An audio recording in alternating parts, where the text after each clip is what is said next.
Bienvenidos a Etnoecología y Sustentabilidad. En esta clase veremos la agricultura familiar campesina e indígena. Como sabemos, la agricultura también se utiliza como práctica familiar campesina e indígena que durante muchísimos siglos garantizó la manera natural de alimentación en nuestro territorio. Está amenazada por un reducido grupo de productores que desarrollan un modelo de agricultura tecnificada a gran escala, que reduce cada vez más el empleo de mano de obra y que las corporaciones multinacionales pasan a tener control sobre los recursos naturales, sobre el suelo, el agua, la biodiversidad en gran parte del territorio paraguayo. En la década de los 70, durante la dictadura de Alfredo Stroessner, se abrió el campo paraguayo al desarrollo de los agronegocios, entre ellos el cultivo masivo de la soja, la convencional, la transgénica luego, en manos de empresas transnacionales. Desde entonces, el avance de la práctica basada en la mecanización y la utilización de agrotóxicos ha sido constante. El sector latifundista, es decir, aquellos empresarios o aquellos que tienen mayor caudal de dinero y de terreno, y las empresas transnacionales agropecuarias fueron aumentando. Entre ellos se encuentran Monsanto, Cargill, Shell Agro, Mosaic, Bayer, etc., que acaparan el mercado de las semillas transgénicas, agrotóxicos y el comercio de cereales que se han apropiado de grandes extensiones de tierra. La desaparición de fuentes naturales de alimentos silvestres que formaban parte de los sistemas alimenticios tradicionales de los indígenas. Esto va desapareciendo también a causa de la deforestación, de la destrucción de bosques, que también afecta en ese sentido.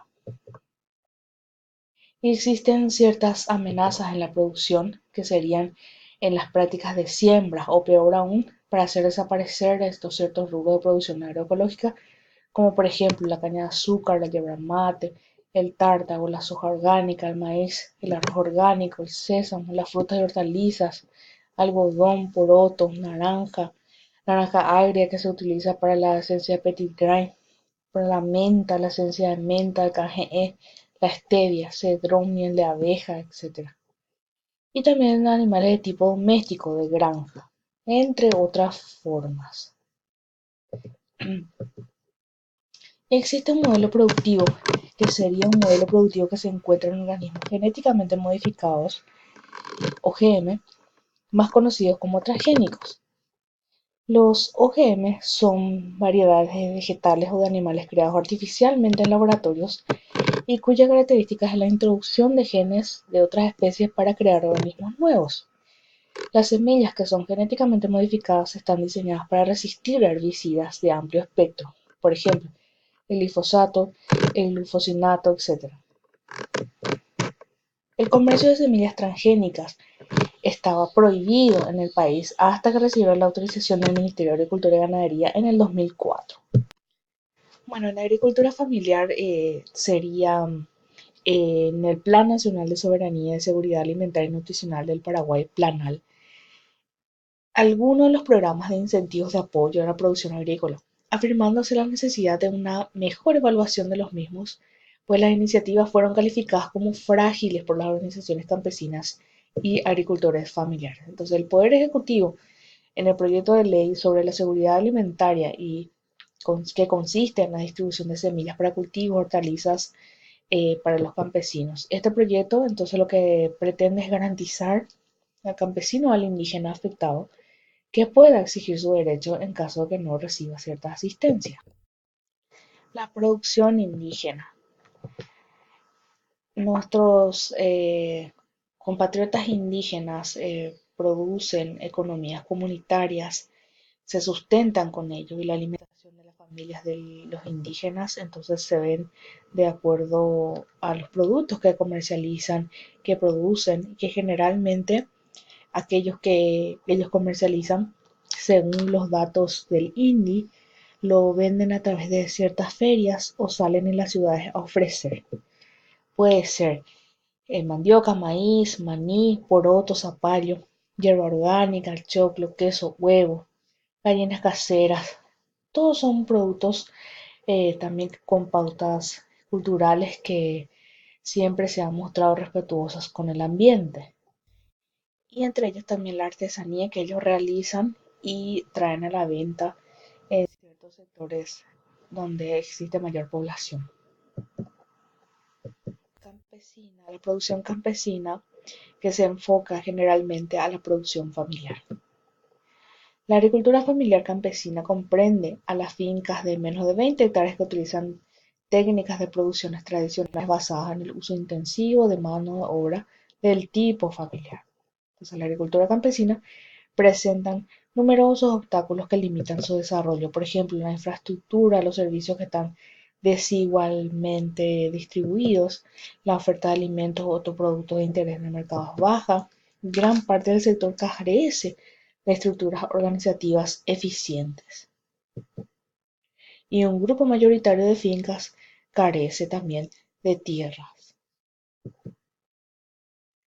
Bueno, aquí podemos ver el tipo de agricultura campesina que se encuentra en nuestro país, que pueden ser algunos que tienen cultivos anuales, que son los que se dedican a los cultivos intensivos, los capitalizados, que hacen productos anuales como para autoconsumo, la ganadería, un poco de agricultura, etcétera.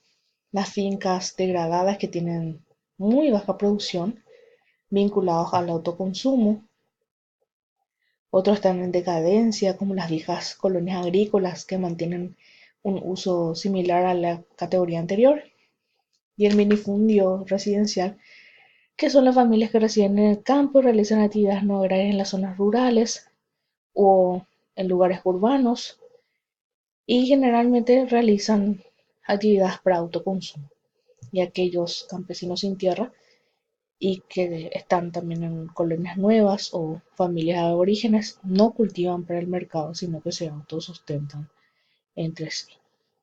Y según esta tabla, según el Plan Agropecuario Forestal para el Desarrollo del Campo, el número de familias involucradas en esto sería de 360.000. También existe una crisis ecológica que sabemos que actualmente hay varios abusos en donde se le somete a la naturaleza, que sería la consecuencia directa de la forma como el hombre ha cubierto sus necesidades en relación a sus modos de vida. Y hay dos conceptos fundamentales a lo que se refiere el uso y gestión sostenible de los recursos naturales. El primero sería satisfacer las necesidades básicas de la humanidad, como por ejemplo la comida, la ropa, el lugar donde vivir, el trabajo, la recreación y los límites para el desarrollo que no son absolutos, sino que vienen impuestos por el nivel tecnológico y la organización social y su impacto sobre los recursos del medio ambiente y la capacidad de la biosfera de absorber los efectos de la actividad humana. Luego hablaremos del concepto desarrollo y etnodesarrollo. El desarrollo sería el concepto que no puede definirse de manera atemporal, sino que se llena de contenido históricamente. Cada sociedad y cada época tienen su propia formulación de qué es desarrollo y que responde a las convicciones, las expectativas y posibilidades que predominan en ellas. Y el desarrollo partirá de la propia esencia de cada sociedad o simplemente fracasará de forma crónica. Y el etnodesarrollo sería la capacidad social de un pueblo para construir su futuro, utilizando para ello enseñanza de su experiencia histórica, los recursos reales y potenciales de su cultura y de acuerdo a un proyecto que se adapte a sus propios valores y aspiraciones futuras. El etnodesarrollo se enfatiza entonces en para sí mismo. Entonces aquí están las diferencias, pero a favor de lo originario, de lo radical, que sería en el sentido de las raíces.